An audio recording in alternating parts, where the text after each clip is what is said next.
아멘. 은혜로운 찬양 감사드립니다. 우리 좌우의 분들하고 한번 인사하길 원합니다. 복된 주일입니다. 이렇게 인사하겠습니다. 네, 한 번 더 인사하겠습니다. 아브라함의 하나님이 우리의 하나님입니다. 이렇게 인사하겠습니다. 네, 감사합니다. 온 세계가 난립니다. 전쟁으로 한쪽에서는 많은 사람들이 피를 흘리고 또 다른 누군가가 또 다른 누군가를 괴롭혀서 죽음 가운데로 내몰게 되는 그런 그 상황들이 벌어지고 있습니다.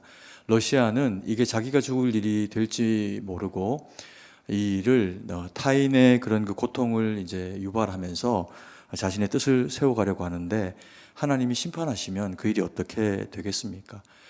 그리고 또 지난주에는 튀르키예에 큰 지진이 일어나서 너무나 많은 사람들이 다치고 또 여전히 거기에 매몰되어 있어서 구조를 기다리고 있는, 참 한치 앞을 내다볼 수 없는 그런 그 시간들이 보내지고 있는 게 사실입니다. 지진 때문에 그 당시의 상황들을 보면은 막 이제 건물이 흔들리는데 정말 종이짝처럼 구겨지듯이 무너져 내리고 그런 모습들을 보게 되면서 그곳에 있는 사람들이 얼마나 많이 두렵고 또 떨릴까, 이런 생각들을 하게 됩니다. 튀르키예, 터키는 우리에게는 형제 국가죠. 전쟁 때도 한국을 많이 도와서 많은 분들이 이 땅에서 피를 흘렸던 것이 그 사실입니다. 그리고 또 그런 그 육체적인 도움만 아니라 실제로 복음이 바울을 통해서 증거되어질 때 로마로 흘러가는 그 모든 길목에 이 튀르키예가 자리를 하고 있었기 때문에 결과적으로는 복음이 튀르키예를 거쳐갔고 로마로, 그리고 각 세계로 흩어지게 되어지는 그와 같은 일들이 벌어지는 경로로 쓰임이 됩니다. 지금은 비록 그리스도인들의 숫자가 얼마 되지를 않지만 하나님의 약속의 땅이었던 것이 사실입니다. 그래서 우리가 이들을 위해서 기도도 많이 해야 하고, 그리고 또 올해 이제 이따가 또 광고를 하게 되겠지만 우리 성도님들이 또 마음을 모아서 재난을 구조할 수 있는 그런 그 작은 보탬이 될 수 있는 그런 그 헌금의 시간도 다음 주에 좀 가지려고 합니다. 그래서 마음으로 준비하시고 함께 또 그들을 돕는 그런 그 시간들을 가지기를 소망합니다. 창세기 12장의 이야기를 우리가 한 달 정도간에 걸쳐가지고 아브라함의 이야기를 우리가 보고 있습니다. 그런데 이 아브라함의 이야기는 믿음의 조상된 아브라함에 대한 이야기이기 때문에 그에게 해당하는 모든 그 내용들이 우리가 그의 그 믿음의 후배, 믿음의 후손들이라면 여전히 의미 있는 그런 그 내용들을 다루고 있는 것이 사실입니다. 그리고 또 12장 1절에서 이 9절 말씀이 앞으로 그래서 아브라함이 하나님 앞에 이 말씀 주신 것을 가지고 어떻게 살아가게 되는지에 대한 그런 그 서론에 해당하는 부분들로 그렇게 이야기를 펼쳐져 가고 있기 때문에 사실 아브라함의 그 모든 이야기들을 함축적으로 설명을 하고 있습니다. 약속해 주신 것, 이것이 아브라함에게 어떻게 성취되어져 가는지, 그 성취되어져 가는 과정 가운데서 아브라함은 어떤 일들을 경험하고 또 그리고 하나님은 거기에 어떻게 참여하시면서 역사를 이루어 가지고 계시는지, 이런 부분들을 이 12장 1절부터 9절 말씀들을 통해 가지고 볼 수가 있게 되는 거죠. 그래서 아브라함과 관련된 모든 내용의 이야기들이 다 중요하고 의미가 있지만 이 안에 그와 같은 함축적인 의미들을 많이 가지고 있다라고 하는 것을 우리가 마음에 두고 이 본문을 바라봤으면 좋겠습니다. 그리고 아브라함을 이렇게 인도하시는 하나님이 12장 1절부터 해서 9절까지의 어떤 하나님으로 펼쳐져 있나라고 하는 부분을 우리가 보게 되면은 첫 번째로 말씀하시는 하나님입니다. 그리고 두 번째로 인도하시는 하나님이십니다. 그리고 세 번째로 역사하시는 하나님으로 그렇게 우리 가운데 자신을 드러내고 계시는 것을 보게 됩니다. 우리가 앞으로 이제 소그룹이라고 하는 그런 그 모임을 가지게 될 텐데, 그 정식 명칭이 우리 교회에서는 사랑방이라고 하는 이런 이제 명칭으로 불려지게 되었습니다. 사랑방은 다른 게 아니죠. 그 가운데서 사랑이 나누어지는 그런 이제 공간입니다. 그래서 여기에서 다투면 안 됩니다. 싸움방이 아니고 우리끼리 즐거운 시간을 보내는 게임방도 아닙니다. 여기는 하나님의 말씀이 나누어지는데 어떤 하나님의 말씀이 나누어질까요? 우리에게 말씀하시는 하나님이 나누어지게 됩니다.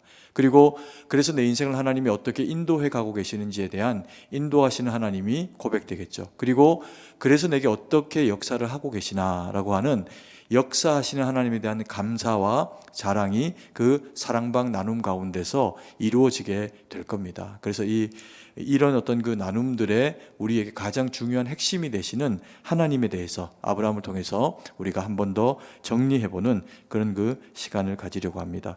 첫 번째로 말씀하시는 하나님에 대해서 우리가 함께 바라보기를 원합니다. 아브라함이 만난 하나님은 어떤 하나님일까요? 첫 번째로 그에겐 하나님이 말씀하십니다. 그에게 말씀하셔서 그를 갈대아 우르에서부터 시작되게 하실 때부터도 말씀을 근거로 해서 그의 그 족적들을 움직여 가도록 하나님이 그렇게 인도하고 계시는 것을 볼 수가 있습니다. 그래서 그는 갈대아 우르를 떠나고 하란을 거쳐가지고 가나안까지 이르게 되는데, 혹대로 그의 그 마음 가운데 내가 이 길을 제대로 잘 왔나? 정말 여기가 하나님이 내게 허락하신 곳인가? 라고 하는 의구심이 들 때마다 하나님 앞에 자기의 행보를 묻습니다. 그러면 하나님은 그에게 다시 나타나셔서 말씀하시면서 맞다, 내지는 거기를 다시 떠나라 이야기하시면서 그가 어디에 서야 하는지, 어떤 모습으로 서야 하는지를 친절하게 말씀해 주고 계시는 것을 보게 됩니다. 그러면 우리가 아브라함에게만 하나님이 이렇게 말씀을 하셨나? 아브라함 이전에는 그렇게 하시지 않았나? 우리가 생각하게 됩니다. 그러나 우리가 하나님이 아브라함 이전에도 역사하신 방식은 어떻게 진행되었냐 하면 여전히 말씀으로 신실하게 한결같이 그와 같이 역사하신 것을 볼 수 있습니다. 창세 때 하나님은 숱한 고민 가운데 세상을 처음 시작하시는 그와 같은 우리를 위한 작업을 하시게 됩니다. 그게 태초에 말씀이 계시니라 라고 이야기하면서 빛이 있으라 라고 하는 그 시작을 통해 갖고 온 우주에 그리고 지구에 빛이 비춰지게 되는 놀라운 결과가 일어나게 됩니다. 그리고 그뿐만 아니라 그 이후에 생겨나게 되는 모든 자연 만물들에게 질서를 부여하시면서 그것도 말씀으로 하나님께서 창조를 하시게 되는 것을 보게 됩니다. 지구 가운데 둘러싸고 있던 이 물을 궁창 위의 물과 궁창 아래의 물로 나누게 하시면서 드러난 뭇 가운데 살아가는 그런 그 식물들과 일월성신과 그리고 또 공중을 나는 새와 물고기와 그 모든 짐승들을 다 창조하시고 난 이후에 하나님이 우리 인생을 지으시는데, 우리 인생을 지으실 때까지의 그 모든 과정들이 되어진 결과가 무엇입니까? 말씀으로 짓습니다. 다만 우리에게 말씀으로 지으시면서 하나님께서 빚어 만들으셨다라고 하는 표현을 통해서 우리가 얼마나 귀중한 대상인지 하나님 편에서 그 의미를 한 번 더 구별되어 세상과는 구별되도록 우리의 의미를 부여해 주시는 그런 그 은혜도 그 가운데서 만나게 되죠. 그러나 핵심은 그겁니다. 모든 것들은 다 하나님의 말씀으로 그것들이 다스려지고 만들어지게 됩니다. 그래서 그렇게 만들어진 창조의 끝에 등장을 하게 되어진 이 인생들에게 하나님께서 그들에게 또 말씀을 하십니다. 그러면서 그들에게 복을 주시되 말씀으로 복을 주십니다. 생육하고 번성하고 땅에 충만해라, 땅을 정복하라, 다스리라 말씀하시면서 그리고 꼭 한 가지 주의할 것이 있다 말씀을 하시게 되죠. 그 내용이 뭡니까? 우리가 잘 알고 있는 대로 동산나무의 모든 실과는 너희가 먹되 이 선악을 알게 하는 나무의 실과는 먹지 말아라 라고 명확하게 말씀을 하십니다. 그럼에도 불구하고 마귀의 꼬임에 빠져서 하나님처럼 되고자 하는 그 욕구를 가지고 인생이 그 선악과의 열매를 따먹게 되는 과오, 죄를 범하게 되는데 이것은 말씀에서 벗어난 일입니다. 이 말씀에서 벗어난 죄를 범하고 난 이후에 그러면 하나님께서는 인생들에게 더 이상 말씀을 하시지 않으시나 삐지셨나? 그게 아니라 그들이 그곳 가운데서 죄악의 상태로 영원히 살아가는 것을 그대로 방치하면 그야말로 에덴이 지옥이 되니 어떻게 해야 될까요? 그들의 그 모든 죄를 말갛게 한 이후에 다시금 하나님과의 만남을 가지도록 하시기 위해 가지고 하나님께서 귀한 배려를 하십니다. 그래서 그들에게 가죽옷을 지어 바치고 어떤 짐승의 희생을 통해 가지고 그 가죽옷을 지어 입혀서 에덴 밖으로 쫓아내십니다. 이것은 쫓겨나는 것이 아니라 배려하신 겁니다. 그래서 다시금 하나님 앞에 회복된 모습으로 예수 그리스도를 통해서 여자의 후손을 통해서 해결되고 난 이후에 어떻게 하라? 들어오라. 그리고 영원히 나와 함께 살자라고 하는 하나님 편에서의 약속과 계획을 가지고 에덴을 내보내시게 됩니다. 그런데 에덴을 내보내시고 나서 그러면 그때부터 말씀을 또 안 하실까요? 아니요. 계속 말씀하십니다. 심지어 누구에게까지? 자기 동생 아벨을 돌로 쳐 죽이려고 하는 계획을 가지고 있는 가인에게조차 말씀하시면서 그날, 그 전날, 그 밤에 찾아오셔가지고 마음을 다스려라. 악한 마음을 버려라. 그리고 순종해라. 마귀가 네 마음을 잡아먹으려고 지금 네 앞에서 웅크리고 있다. 이렇게 말씀하시면서 친절하게 말씀으로 다시 돌아와야 될 것에 대해서 말씀을 하십니다. 근데 그걸 지키지 않죠. 그리고 그 후손들과 또 하나님의 자녀 백성들이 섞여서 살아가는 세상 가운데 오히려 가인의 세력들이 가지고 있는 그 강포함의 힘이 세상을 지배하게 됩니다. 그러면서 하나님 보실 때 모든 그런 이 땅에 살아가는 대상들이 죄악이 관영하게 되어진 그와 같은 상황이 되었을 때 하나님은 그들 가운데 구별하신 노아와 그 가족들에게 말씀을 주십니다. 그래서 준비해라. 홍수로 세상이 다 쓸려지게 될 텐데 코로 기식하는 모든 것들이 다 죽음을 맞이하게 될 거다. 너는 피해라 라고 하시면서 방주를 짓게 하시고 그리고 또 짐승들을 한 쌍씩 거기에 피하도록 하시는 하나님의 배려와 계획들을 가지시게 됩니다. 그리고 거기에서 나온 함과 셋과 함과 야벳의 그와 같은 그런 그 자녀들이 만들어져 가는 세상 가운데서도 하나님은 여전히 말씀하십니다. 그런데 그거 듣고 싶어 하지를 않는 거죠. 그래서 되어진 결과가 뭐냐 하면 사람들이 모여 살고 광야에서 탑을 쌓고 그곳에서 흩어짐을 면하자 그렇게 이야기를 하게 됩니다. 왜 그럴까요? 하나님으로 말미암아 다시금 물로 심판을 당하는 일을 경험하지 말자. 그래서 하나님을 반역하는 모습 가운데로 나가게 되는 거죠. 그래서 하나님이 내리신 결정이 뭡니까? 너희가 말이 하나니까 이와 같이 작당을 하고 어리석고 사망에 이르는 결과를 너희가 초래했구나. 그래서 말을 따라 그 집안을 따라 다 흩어버리시게 됩니다. 그리고는 그러면 그들에게 말씀하시지 않을까요? 말씀하시지 않습니다. 일정한 기간 동안에 침묵의 시간이 흐르게 됩니다. 그리고는 하나님께서 세상에 많이 흩어져 살아가는 그들 가운데 다시금 하나님의 구원의 계획들을 이루기 위해 가지고 여호와의 이름을 부르는 신앙을 가지고 있었던 족속들 가운데 흔적들은 있었겠죠. 그들 가운데서 아브라함이라고 하는 대상을 불러내십니다. 그에게 정확하게 말씀을 하시면서 갈대아 우르를 떠나서 새로운 민족이 되라라고 그렇게 이야기를 하십니다. 자식이 없는 그런 그 아브라함에게. 그리고는 그의 그 모든 행보 가운데 함께 하시면서 갈대아 우르를 떠나 하란에 이르렀을 때도 다시금 하나님이 그에게 말씀을 하시게 됩니다. 아마 데라가 가장이 되어가지고 이끌어와서 하란까지 이르게 되었을 때도 말씀을 받은 것은 갈대아에서 아브라함이었던 것 같습니다. 그리고 재차 또 하나님이 하란 땅에서 데라가 세상을 떠나고 난 이후에 말씀을 하시면서 그 말씀을 붙잡고 아브라함이 가나안을 향해서 이제 들어오게 됩니다. 그리고 거기서 또 묻죠. 헷갈리는 겁니다. 이렇게 내가 여기까지 왔는데 괜찮고 사람이 살 만한 곳에는 다 이미 정착하여진 가나안 사람들이 성읍을 이루고 거기서 잘 사는 겁니다. 그러니 거기 차지할 땅이 없는 거죠. 그러면서 아브라함은 남쪽을 기준으로 해서 서쪽, 동쪽을 계속해서 왕복하면서 가나안 땅 전역을 밟아보는 베드윈으로서 목자로서의 그런 그 삶을 살아가게 됩니다. 그리고 또 헷갈리는 거죠. 그러면 또 물어봅니다. 하나님, 정말 여기가 내게 주신 곳이 맞습니까? 그렇게 물어보니 하나님이 말씀하십니다. 그게 우리가 지난주에 봤던 세겜, 그리고 또 이 아이와 베델 사이에 그 지역들입니다. 그러면서 하나님이 또 말씀하시니 거기에 제단을 쌓고 여호와의 이름을 부르면서 자신의 신앙을 다시금 견고하게 하는 시간을 보내게 되죠.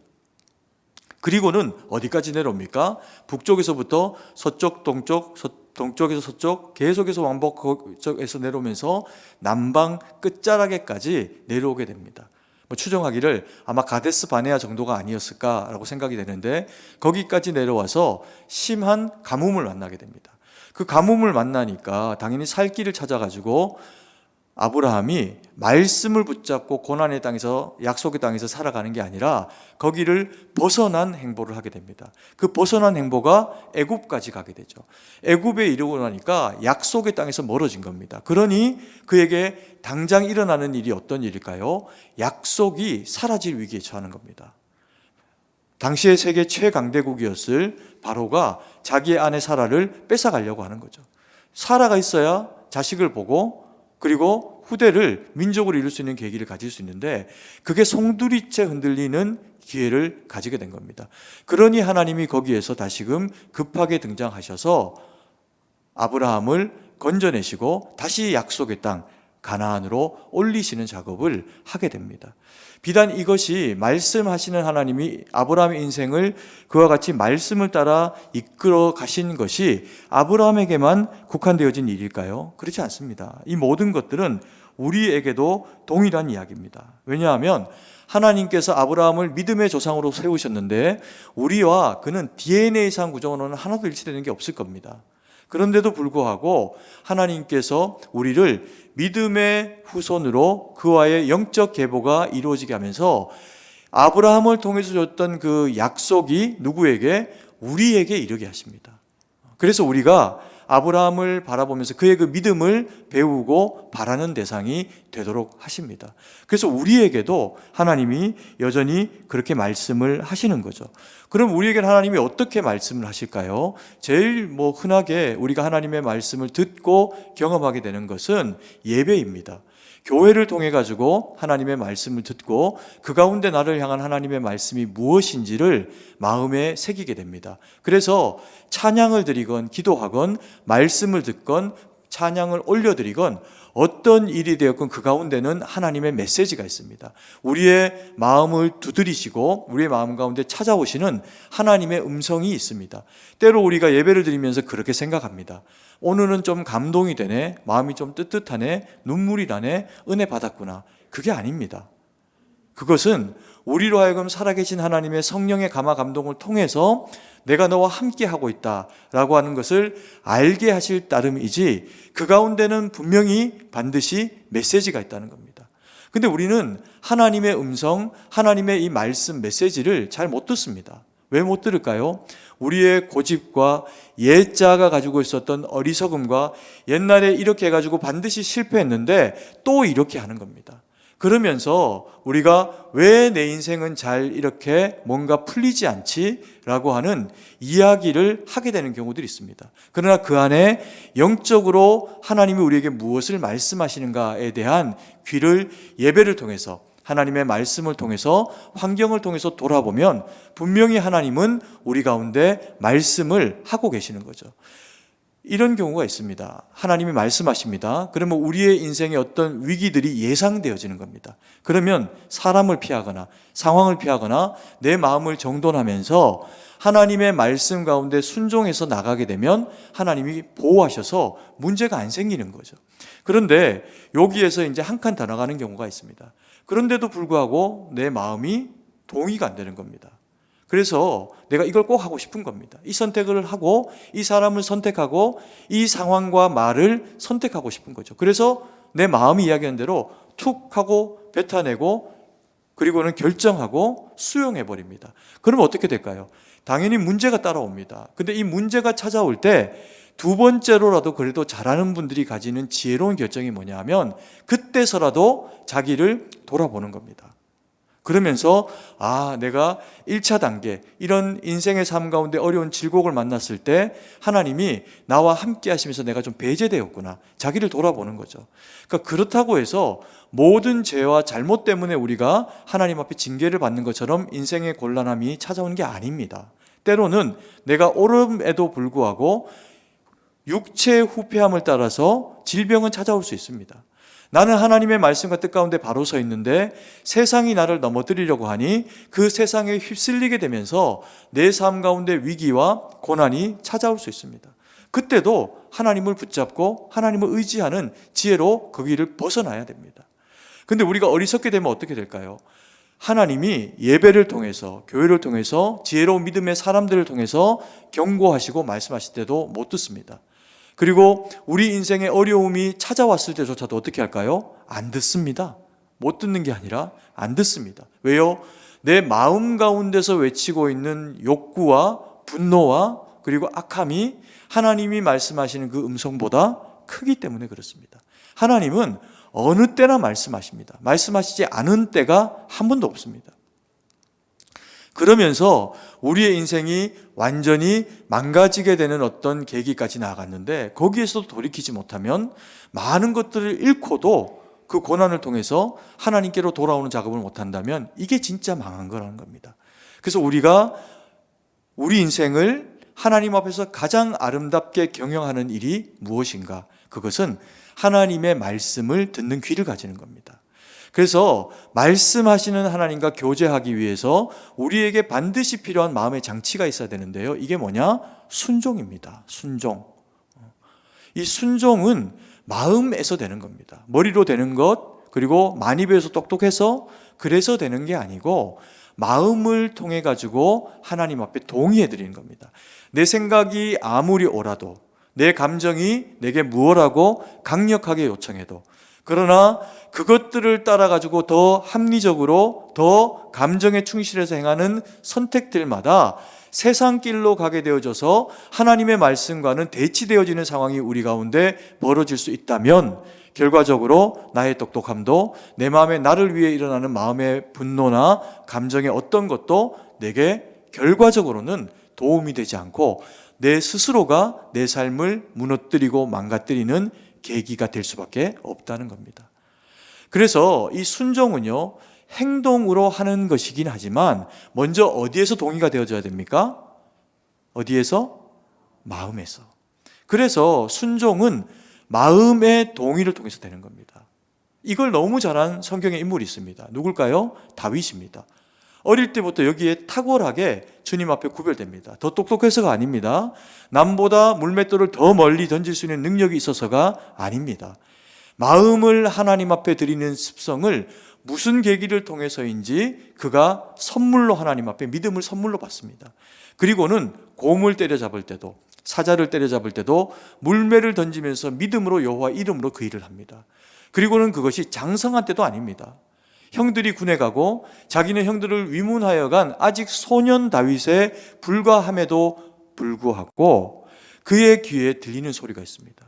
거기에 모여있는 이스라엘의 용감한 자, 장수 출신 사울이라고 하는 거인에 가까운 장수가 있음에도 불구하고, 왕이 있음에도 불구하고 수많은 군사들, 그 이후에 나중에 보면 위대한 일들을 감당해내는 장수들이 그 안에 없는 게 아니라 있음에도 불구하고 세상의 외침 골리앗이 조로하는 소리에 모두가 순종되어져서 낙심 가운데 떨어져 있습니다. 그런데 오히려 유일하게 어린아이고 군인이 아님에도 불구하고 순종하는 마음을 가진 하나님의 마음을 가지고 있는 주의 마음에 동의된 다윗이 거기 있으니까 그 말씀이 주의 부르심으로 들립니다.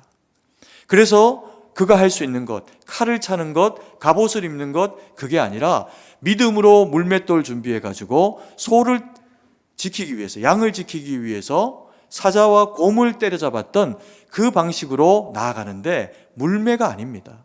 만군의 여호와의 이름으로 자기가 할 수 있는 일을 할 뿐입니다. 그랬더니 어떻게 됐을까요?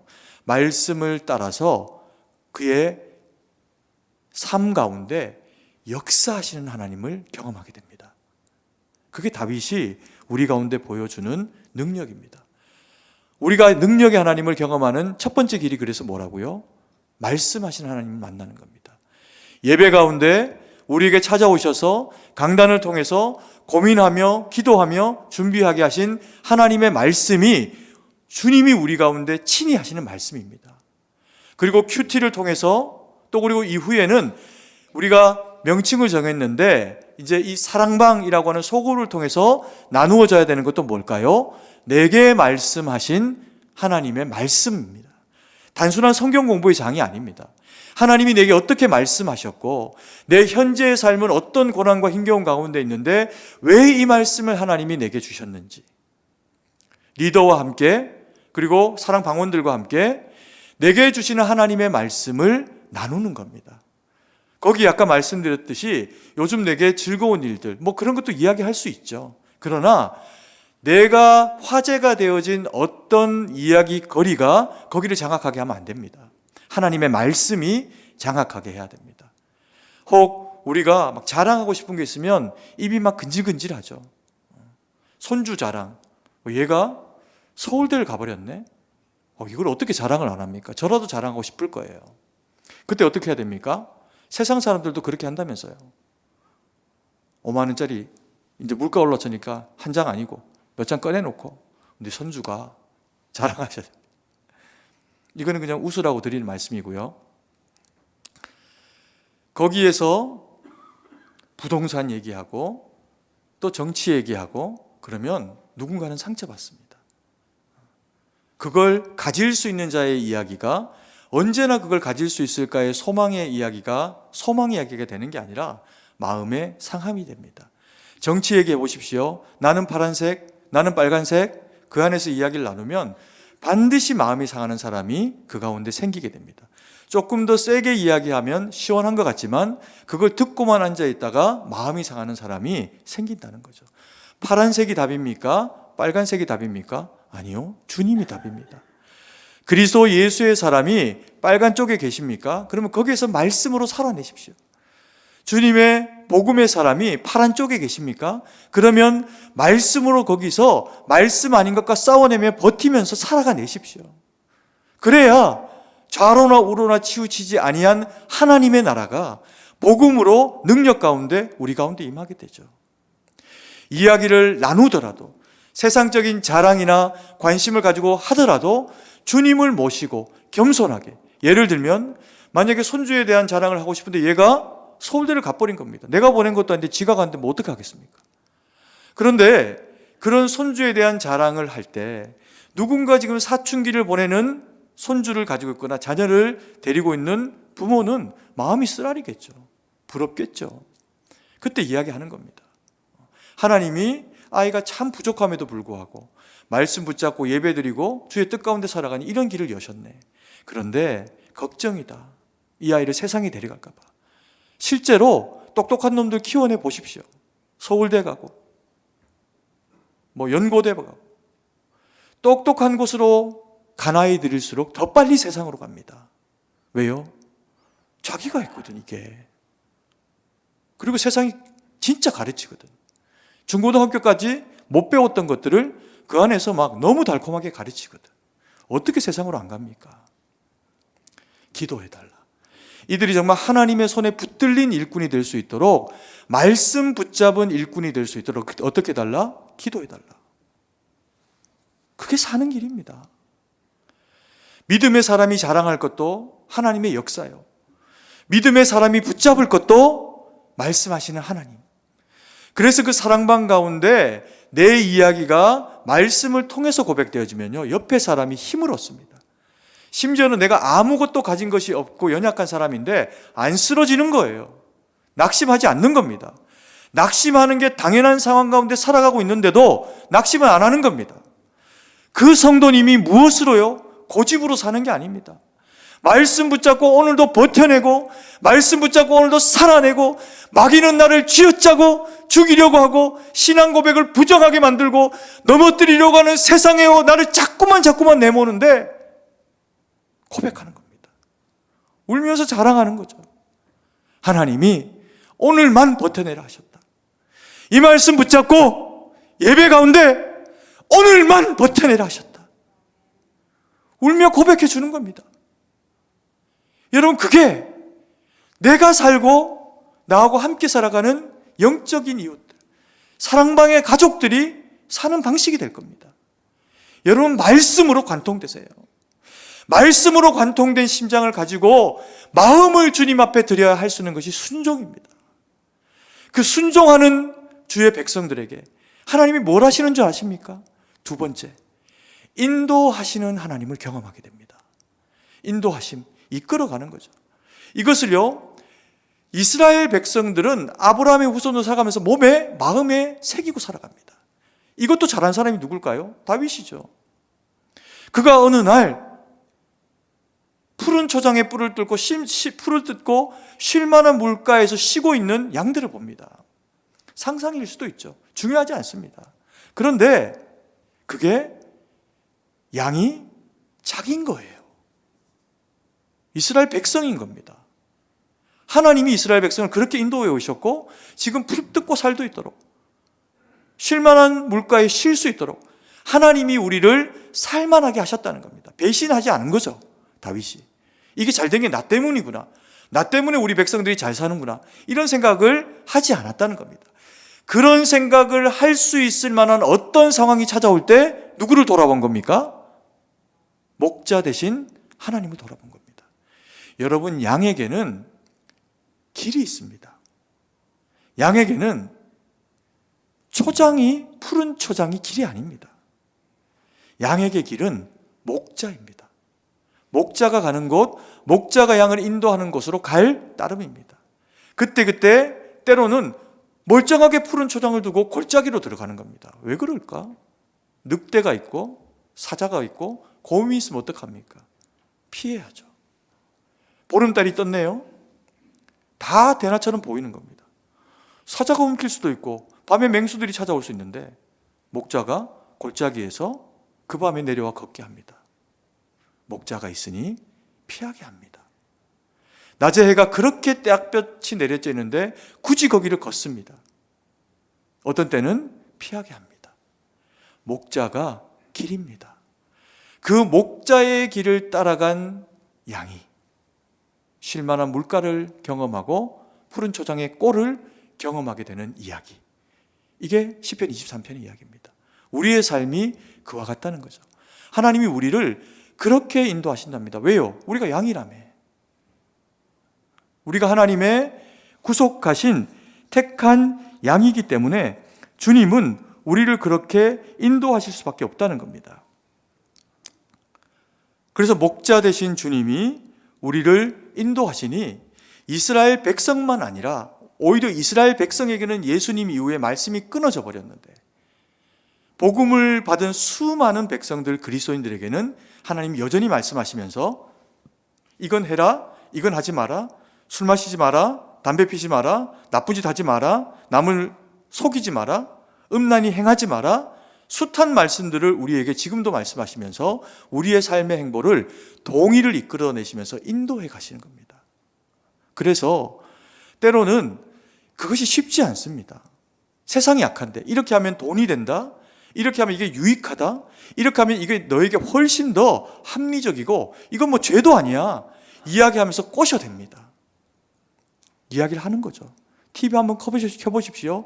뉴스를 통해서 내지는 불안을 이야기하고 광고를 통해서 우리가 소비하지 않아도 되는 당장 필요 없는 것들을 얼마나 많이 이야기해서 사게 만듭니까? 세상은 우리에게 주님만큼 이야기합니다. 그래서 그런 얘기도 있잖아요. TV는 나의 목자시니 이렇게 그 안에 온갖 재미있는 것들과 사람 사는 이야기가 다 담겨 있으니까. 그런데 우리가 따라야 하는 것은 우리를 인도하시는 하나님이라는 겁니다. 아멘이십니까? 그래서 사랑방 가운데 모임이 되어질 때 거기에서 말씀을 받고 살아가 보니 쉽지 않은 겁니다. 아니, 하나님이 말씀 주시고 인도해 주셨으면 당장의 일이 확 좋아지고 바뀌어져야 하는데 그렇지 못한 겁니다. 세상도 덤벼드는 거예요. 내지는 막 넘어뜨리려고 하는 겁니다. 그럼에도 불구하고 그 말씀 붙잡고 오늘 하루를 떼약볕 가운데 골짜기 가운데 숨어서 그것을 피해내며 살아가는 것이 하나님의 인도하심인 경우가 있습니다. 이야기를 들으면 마음이 아픕니다. 아이고, 이 성도님 이 힘겹고 어려운 상황을 어떻게 이겨낼까? 그때 해야 되는 게 있습니다. 고난이 있고 어려움이 있지만 말씀하시는 하나님이 지금도 예배 가운데 내게 말씀하시고 계시다면 여러분 낙심하면 안 됩니다. 절망하면 안 됩니다. 그래야 다시 말씀하시고 인도하시는 하나님의 말씀이 들립니다. 그리고 내가 그렇게 버텨내주고 살아내주면 옆에 사람이 나를 딱히 보면서 자기도 힘을 얻습니다. 이분이 이렇게까지 하나님 말씀 붙잡는데 하나님 일하시지 않을까? 그러면서 하나님의 인도하심이 하나님의 능력이 되어지게 하기 위해 가지고 이 소그룹 사랑방에서는요, 리더와 함께 사랑방원들이 기도해야 합니다. 기도 외에 다른 이유가 없습니다. 다른 방법이 없습니다. 병든 자를 위해서 기도해라. 하나님이 치유하신다. 가난한 자를 위해서 기도해라. 하나님이 복음으로 쓰이기 위해서 부흥케 하시리라. 그게 대한민국의 역사 아닙니까? 그게 대한민국 교회들이 숱하게 밟아온 우리 모두의 이야기고 우리 부모님의 이야기입니다. 그걸 다 까먹고 앉아가지고. 그래서 다시 우리로 하여금 기도하라. 여전히 기도하라. 내가 말씀하고 너와 함께하니 어떻게 해라? 너희는 기도하라. 그러면 어떤 하나님을 경험할 것이다? 역사하시는 하나님을 경험할 것이다. 이 아브라함의 이야기입니다. 그래서 아브라함의 모든 그런 그 족적 가운데 하나님은 함께 하시고요. 심지어 그가 어리석은 선택으로 하나님 앞에 묻지도 못하고, 넷째는 하나님 앞에 물어서도 안 듣고, 그리고 선택해버린 이 애굽행을 하나님이 끝까지 동행해 주시잖아요. 그리고 위기에 봉착했을 때 하나님 어떡합니까? 이 아내를 빼앗기게 됐습니다. 가장 큰 위기가 내 인생에 찾아왔습니다. 한 번도 경험해보지 못한 위기가 찾아왔습니다. 하나님 도와주세요. 그러니 하나님께서 그 밤에 역사하셔가지고 바로의 일가에 그 집안에 재앙을 내리십니다. 그리고 선이 아브라함을 보내게 하십니다. 그가 하나님의 사람 선지자니 선대해라, 보내라. 그리고는 역사하시는 하나님의 인도하심의 발걸음을 따라 말씀을 쫓아 다시 인도함 받고, 그리고 가나안 땅으로 돌아와서 주님 앞에 예배드리는 믿음의 삶을 살아가게 됩니다. 여러분, 우리가 하나님의 역사가 희미한 때를 살아가고 있습니까? 그러면 우린 점검해야 됩니다. 뭘요? 내가 말씀에 순종하고 있는가? 하나님의 역사가 희미한 시절과 삶을 내가 보내고 있다면 다시 점검해야 됩니다. 내 인생에 하나님의 인도하심이 참으로 있는가? 말씀하시는 하나님께 나는 귀를 기울이고 있는가? 그리고 겸손히 다시 한번 하나님 앞에 간구하면서 하나님의 역사하심을 사모해야 합니다. 아멘이십니까? 희한하네. 지난주에도 그랬는데 집중하셔서 그런 거죠. 일부 성도님들이 진짜 반토막이거든요. 근데 소리가 훨씬 크세요. 아멘이. 왜 이렇게 됐지? 2부가. 다시 한번 여쭐게요. 하나님의 그 역사하심, 하나님의 그 은혜가 우리의 인생 삶 가운데 인도하시는 하나님으로 역사하시기를 소망합니다. 이거죠. 이래야 하나님이 기쁘게 역사하시기를 원하시죠. 아멘도 안 하고. 왜요? 제 얘기가 아니니까. 안타까운 겁니다. 그리고 집중하고 계시니까 그렇다는 걸 아는데, 그런데 우리 승동교회는 그랬으면 좋겠습니다. 앞으로도 반응하는 교회, 하나님의 말씀에 반응하고 아멘이 아멘으로 마음속 깊은 곳에서부터 우렁차게 울어져 나오고, 그래서 하나님이 너무 기쁘신 거예요. 말씀 주고 인도하시고 역사하시기까지가 너무 기쁜 겁니다. 왜? 하나님 앞에 마음을 드리고 순종하고 그리고 아멘 하니까. 그 교회가 우리 교회 되기를 간절히 소망합니다. 오늘 우리에게 하나님이 여전히 말씀하십니다. 살아계십니다. 예배를 통해서, 삶의 환경을 통해서, 누군가 나보다 더 뛰어난 영적인 믿음의 사람을 통해서라도 하나님은 우리의 그 모든 고난 가운데 늘 찾아오면서 말씀하십니다. 그리고 순종과 마음을 달라 이야기하십니다. 그 순종과 마음을 하나님 앞에 드리면 눈을 뜨고 보십시오. 찾아야 됩니다. 하나님, 나의 도움이 어디에 있습니까? 엘리야가 기도해도 비가 오지 않습니다. 또 기도해도 비가 오지 않습니다. 또 기도해도 비가 오지 않습니다. 그런데 하나님의 때, 하나님의 합한 기도가 주님의 때에 드려지니 3년 6개월 동안 오지 않았던 그 비가 엘리야의 기도 가운데 내려지게 됩니다. 하나님의 은혜의 역사는, 하나님의 인도하심은 말씀과 순종하여 하나님 앞에 자기를 드리며 기도하는 거룩한 성도들의 요청 가운데 역사하시는 겁니다. 이걸 누구에게 빼앗기겠습니까? 이걸 어느 교회에 주고 우리가 130년 된 교회다 자랑하겠습니까? 아닙니다. 우리의 저력은 어제도 순종했고 순종한 믿음의 조상들에게 이걸 물려받았고, 그래서 우리가 여전히 붙잡고 살아갈 것은 순종해드려야 할 대상 예수 그리스도 하나님밖에 없다. 이게 승동교회의 130년의 자랑입니다. 이 믿음의 역사로 하나님 영광 돌리고 주님 앞에 쓰임받는 저와 우리 사랑하시는 모든 성도님들 되기를 간절히 소망합니다. 기도드리겠습니다. 사랑의 아버지 하나님, 은혜와 사랑을 감사드립니다.